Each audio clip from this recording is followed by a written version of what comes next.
today is one day that I'll share a part of what happened to me. Growing up, we had my older sister was not really at home many a times. So being raised at home, my mom employed a houseboy. And because she was a working mom, she was always working, and over the weekends she would be with her sisters and they would go to Nyahururu and places, you know. So I had a houseboy taking, quote unquote, taking care of me. So I'd go to school, come back, my uniform is washed, I do homework. He would also help me with homework. He's my houseboy, our houseboy, you know.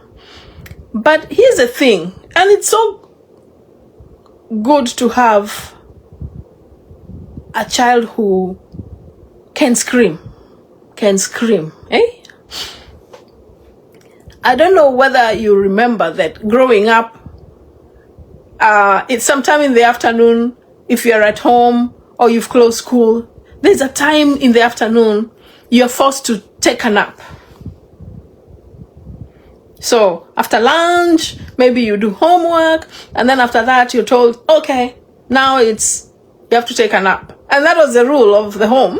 And I'm sure many families had that. If they still have it, I don't know. Me, I never made my kids take a nap in the afternoon. Actually, I hated afternoon naps because of my story. So every lunchtime, we would have lunch. Then at the time we had KBC. KBC was the only station, the only TV station in the country, yeah? We only had that one TV station. And it would open the station at 4 p.m. So before 4 p.m. and you're at home on a weekend, there's nothing else to do. Maybe you were even told you can't go visit cousins, they cannot come to your place.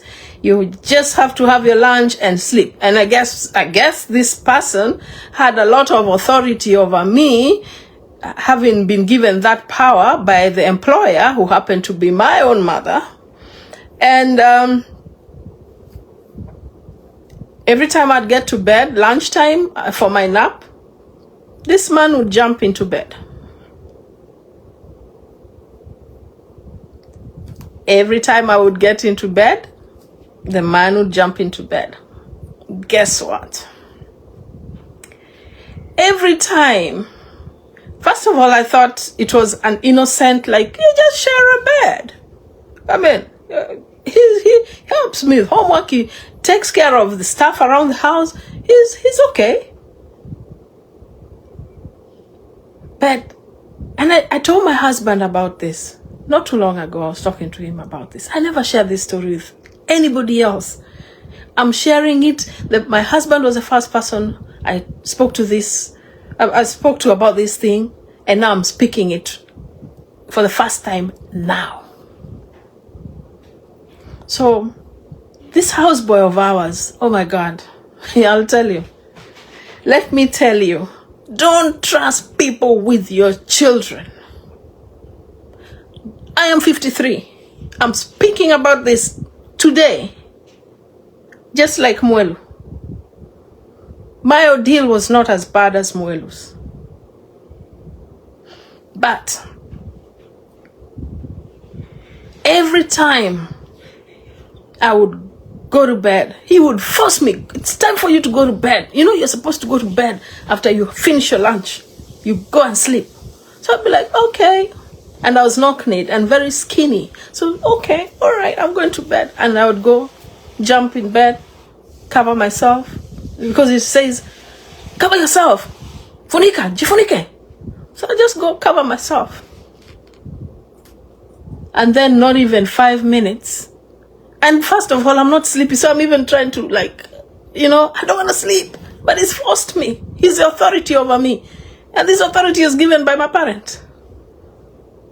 So he'd get into bed. Then I started noticing something. Every time, I mean, it was like all the time, he was pressing himself closer and closer, because I would never sleep facing him. He really would want to turn me to face him, but I always would turn the other way, and my back, he would only face my back. He would only have my back. But every time he would press against my back, and he had some movement on my back, and I could feel that there's something hard bumping towards my butt, right? And as a kid, I really didn't know what it was, but I knew it was wrong. I knew whatever it was.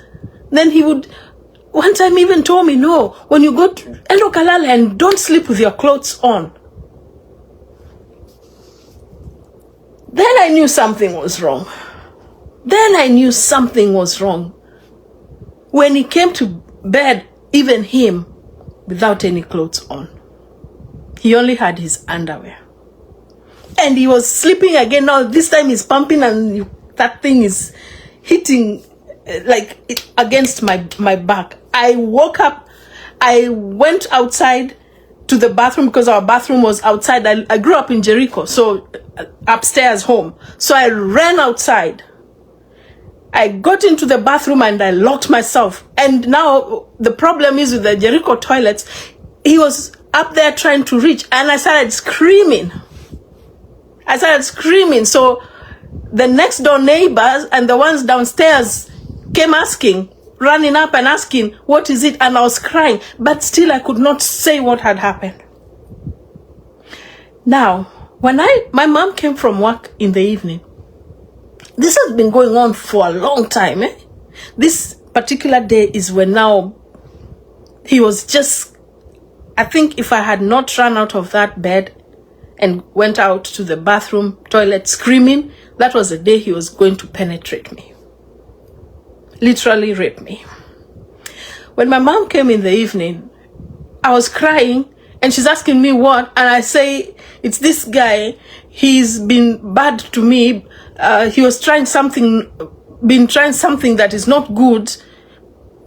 And this guy would rubbish me, and my mom would not listen to me. I didn't have a voice. I was a young kid. I mean, young, you're talking young, like maybe 11. 10, 11, 12, your age. Very young.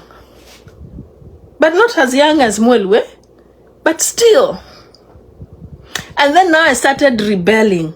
Every time this guy would come, my mom would go, because my mom and her sisters, they used to go for the weekend.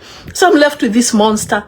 And then he would tell me, what were you trying to tell? I told you, if you ever tried to tell anybody, you will know who I am. So those days, there were those wooden boxes, this sanduku, his clothes. I would throw that sanduku from our house upstairs, downstairs. I remember he had this watch that he really treasured. I remember tying that watch in a string and dropping it pole so I don't spoil his watch, but it gets to him downstairs. This is me, the young child, actually firing this guy. I'm firing him like, you go. Because I know my life is in danger with this guy. I know this man is not a good man. But even when I speak about it, it falls into deaf ears. Because he's from our home village somewhere. And my mom never listened. And so I became a very rebellious child. For as long as this man was in our house, I was the most rebellious child. I would take his suitcase. Sorry, I have some things here. Let me just show you. I would take his stuff, I would take his stuff and throw it from our upstairs house in Jericho. Throw that wooden box again downstairs, through the window, boom. And then his watch, I would put it hanging on like a string like this, dangling. I'd dangle it until he reaches for it. All this because this is a man who was entrusted to take care of me, a girl child. How do you let a man be the one to raise your girl child?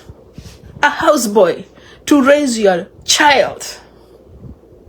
But guess those days everybody was so trusting. And those days, the children like myself, we were gagged. But me, I learned to speak up, man. I mean, that day I was like, this guy, and later I told my mom, today if she watches this, she will know why I became a rebel from way back, like nikiwa mdogo. There are things I could not stand. And because of that, now she will understand why I stand very firm on some stuff. Why I'm really firm, and especially why I am a defender of children. And I'm very firm about children. Today, maybe when my mom watches this, and mommy, I don't blame you. I don't blame you. You had to do what you had to do by getting that houseboy to come and help in the house. But today you get to know the reason why I used to throw his stuff through the window. You knew I used to throw his stuff from upstairs to downstairs, but you didn't know why. Now today, mommy, if you're watching this, you will know. I'm 53, my mom is in her 80s. So if she watches this, and I hope you don't get sick, because it is just what it is. It happened when I was 11, 12, 13. But this is why I am very, very, I don't play around with children. I do not, I have trust issues. My kids, I had to just make sure nothing close to that would ever come. Nothing. Because I knew if anything close to that ever happened to my kids, I knew I was going to jail for manslaughter. Because I was not going to take it. Anyone trying to mess up with my child. So, if it can happen to some of us who are 53 now, we are talking. If it can happen to somebody, unfortunately, like Muel, who literally was repeatedly raped over and over again by her uncle. If it can happen to somebody like Henry's Kitchen, who at the age of 15 was sodomized by his uncle. Man, when you're talking about these things, it's not because we want to be seen. Or I want to be heard, though. I hope somebody's listening. I hope somebody with a young child is listening. This is the second topic on the same. But today I threw in my ordeal as well. Though not as bad as the other two, our two guests. Because I was able to pull myself really quick. I sensed danger. I was like, this only happens when we are alone. If mom is around, this guy never tries to tell me he wants to put me to sleep. But when it's just me and him, he always has this thing, he wants to put me to sleep. Excuse me. And every time, he's getting more and more like too close to me. And then I realized this thing that keeps batting me in the back there is actually something that I'm not supposed to be even feeling at that age. So parents, we have to talk to our children. We have to talk to our children. Had I been in a position to talk to my mom, that man would have been out of that house ages. But again, let me tell you, I threw out that suitcase back. By the time he was leaving our house, the suitcase was like this. Sorry, but I have to laugh about that. I threw that thing out. Yeah? Kutoka nyumba ya Jericho, first floor, down. And it was like every weekend, maybe it became every weekend thing. I threw that suitcase and his watch again down every weekend. Like a watch dangling down again, hitting the wall, boom, boom, boom, down. Until finally, one of my mom's colleagues, she had boys. She wanted someone to take care of her boys. And me, I was just always throwing this suitcase out. My mom offered this houseboy to her colleague I have this houseboy that is not getting along with my child. She didn't know why this child was the way she was. Today, if she watches this, she'll understand why. I was always throwing that kasanduku. To cut the long story short, this guy later ended up stabbing somebody to death. He killed somebody, stabbed somebody. Tena not one. He stabbed the guy and killed somebody. Can you see what mom had brought in the house? Can you see what actually it is just God who gave me that wittiness, that somehow little knowledge to know that there's danger in this house. There's danger. You have to show some way of a cry for help. Throw that sanduku with your little self. Yeah, don't throw the sanduku and follow it, because I was so tiny. Now the box is heavy. I'm even like, but taking it down there, hoping that I also don't follow it, because it was heavier than me. It would have pulled me down with it. But this is what we need to know, that when you see your child has started to change, either you see your child is very withdrawn or very rebellious, very withdrawn at a corner, haongei, not speaking to anybody, or very rebellious. Yeah, this child is just looking like they're waiting. They're just like little lions waiting to just pounce. No, there is something. No, there is something. The reason why I'm talking about this sleepover nightmare is because of such issues. Now, Henry's was sleepover nightmares. Muelu's was an uncle who came to live in their home. Uncle every day, he had a little wife who was 5 years old. Me, on the other hand, it was a houseboy who was hoping that he was going to have a wife, quote unquote wife, where he's employed. We have to be careful who we bring closer to our children. Very, very careful. I said it. When I speak about it, I've lived it. I've witnessed it. All right? Or I've heard about it, and with proof. So let's learn to be careful about our children, where they are, who we leave them with, at whose watch. Let's be careful with who we are bringing to our homes to take care of our children, the house girls who are known to sleep with our little boys, the house boys like this monster, and he's still alive today, who try to kind of just, they're predators, pretty much predators. That's what they are. They're not good for the society. And let me tell you something. Moelu talked about the uncle being a bad seed. This seed is not that bad, let me tell you. This seed, at times you look at some people, you say they should not even have been in this world. But we are not God. There's one thing I like about the United States. There's something called statute of limitations. That even if this offense happened 50 years ago, that 5-year-old, that 15-year-old was sodomized, the 5-year-old was raped, and they speak about it in this United States today, cars would be going to that uncle, those two uncles' place. They would be there in 10 minutes to make an official arrest for a crime that happened over 40 years ago. That is what is good about the United States. They don't play around with their children. They do not play around with their children. They do not also play around with anything called rape or attempted, like in my case, at the age of 10, 11. That also, they would be driving so fast to go and get that man. Besides the fact that he ended up killing somebody, they would be getting him now. After this recording, they would be getting him also on the attempted.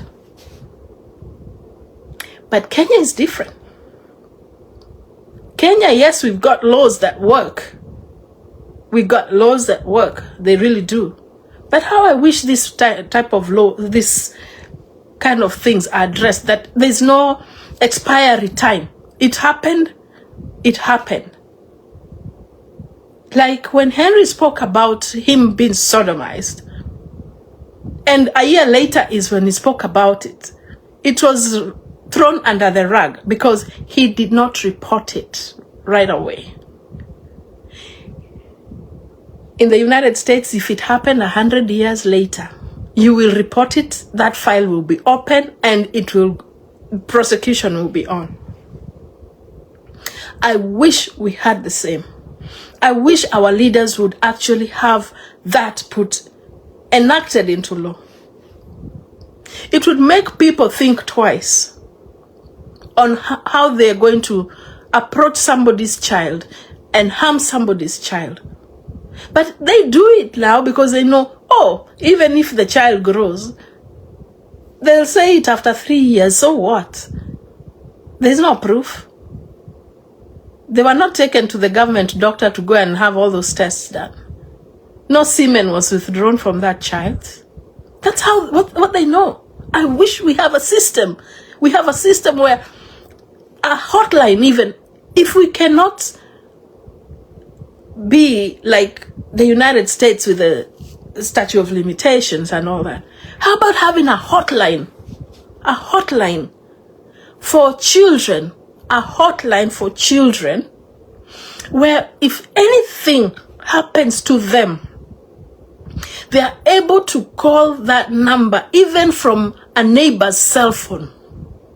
Come on, even they have no access to a cell phone, but they have that number, and it should be advertised in the media houses, TV, radio, kila kitu, everywhere. Billboards, the way you put up billboards for campaign. This should be a campaign where we safeguard our children from being, being sodomized and raped, being taken advantage of, being pounced on, being, it's terrible.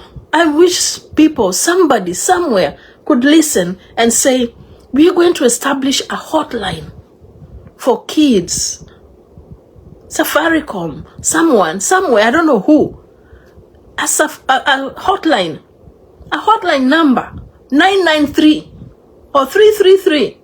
A quick number, not 08100. I don't know, the kid is already so traumatized, cannot even remember the numbers. It should be an easy number, hotline number, 333, where kids can call in. And I'm telling you, you'll be surprised how many children will be able to call that number. Just even asking a neighbor, let me play with your phone, and ends up calling that 333 number and reporting something. We have to safeguard our children. It's not getting any better. It's not getting any better. As we go, this world is becoming something else. Let us be able to safeguard our children. A story about a couple of months ago. This kid went for a sleepover. A boy child went for a sleepover. And when he woke up, he was actually woken up by the mother of the house where he had gone for a sleepover. When he woke up, because he didn't even know how he ended up in that room, but all he knew is that things are not they're not okay. He was in just a lot of excruciating pain. And when he went home, the parents looked him over. Something was wrong. The father decided, no, I have to see what is wrong with you. You're withdrawn. You're so pissed off at the world for nothing, yet yesterday you had gone for a birthday party. And now all of a sudden you don't want to look at anyone. Father insisting, he says, I have to see what is happening with you. After the kid had gone to the toilet and dropped a couple of drops of blood, the toilet bowl. Parents got concerned. This is a boy. It's not menstrual periods. Something is wrong. Daddy goes in there and says, no, I gotta see what the heck is happening with you. Boy's like, no, wants to fight. Daddy says, I have to see what is going on with you. And dresses the boy, the inner way is full of blood. Huh? Jana alikuwa birthday. Parents start screaming in the house. Rush the boy to hospital. Oh, the boy had been molested. Sodomized. It is sodomized. Lakini ati kuficha evidence. Akaoshwa na omo. So those people in that place, that home, sodomized this, whoever it was, or the guest, or the man of the house, or whatever, sodomized this young boy. And then washed him clean with detergent soap. We have to talk about this. It is getting out of hand. Things happened 40 years ago, 45 years ago, are still happening now. Sasa now, they're happening 5G. Yeah? 5G definition, yani high speed. Things are bad. Things are just terrible. Let us talk about it. And let us urge our leaders to protect us, also help us as parents. I'm going to be a grandmother one day. Now I'm not even talking about my children. My children are adults. But I'm imagining, and the reason why I'm still talking about some things, why is she talking about it? Her kids are adults. She said one is 31 and the other one is almost 27. Why is she talking about it? I'll also be a grandmother soon, sometime. I'm not saying any one of them is, but I'm just saying, and plus even I have nieces and nephews. And I have my grandchildren, not directly mine, but from, say, cousins of mine. So we have to talk about these things. We have to talk about these things. And we have to involve all the parents, all the teachers. Talk to our children about these things. And also try and talk to our leaders. We need a hotline for children to be able to report things like this. When they are something is out of the ordinary, a child should be able to call and ask for help. This should be an office. Here we have an office of children and families and children. CPC or something like that. Somebody from the US can correct me. I'm not too sure what it is. But there's a Department of Children and Families. We should have a Department of Children and Families. And for us, maybe we should have a Department of Children and the elderly. Because the elderly are also abused. But they don't speak up. Wamezeeka. Some of them are getting dementia. So the same cycle. It's happening to the children. It's happening to the elderly. The elderly shosho haziongea majamandi yao. They pounce on her. The kid who cannot speak, anko ndio hao ameingia kwa nyumba. Guys, we need to be able to speak up and advocate for our children. Even if we are to ask government personnel to help put up a hotline number where children can report. Because before it actually happens, I think many a times there is a sign. And this hotline should be something that should be taken seriously. We'll be saving a lot of children.